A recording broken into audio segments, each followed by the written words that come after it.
In the name of the Father, the Son, and the Holy Spirit, one God, amen. Good afternoon, brothers and sisters, friends, as we meet one more time with our daily message during this holy 50 days, going together side by side, hand by hand towards declaring His kingdom. And today's message is a message of unity, the unity of the faith, how that faith that we all share is uniting us, not just all together, but uniting us with Him also, as He says that we are all one. Today's message is from the Gospel of St. John, chapter 17, from 18 to 21. And I'll read verse 21, that they all may be one, as you, Father, are in me and I in you, that they also may be one in us, that the world may believe that you sent me.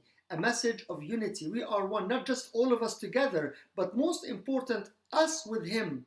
Something that maybe we don't really think of too often, and maybe we can't really understand, but we are one with Him. That's what He's saying. We are bond with Him. Today's message is about a bond of love, a bond of conquer, and a bond of peace. Bond of love, number one. We are united with Him. He is love. God is love. We take all that love for Him from Him, and we share this with each other. If we are not united with Him, we'll not be able to love each other. Bond of love.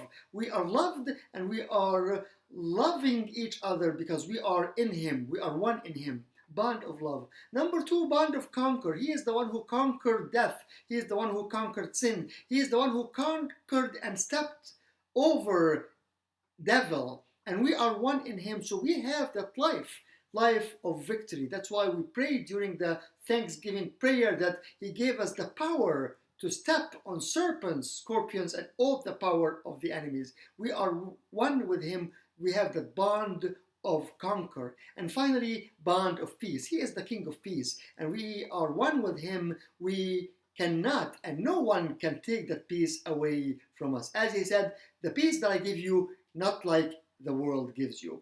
Especially during this time when we need that peace, let's remember and live that we are one in Him, with Him. As He is one with the Father, we are one in Him, as the scripture says. A bond of love, bond of conquer, and bond of peace. Once we are this, we share this with each other. We share the victory with each other. We share the love, and we share the peace with each other. And this way we move on during this journey towards declaring His kingdom. To Him the glory now and forever, to the ages of all ages.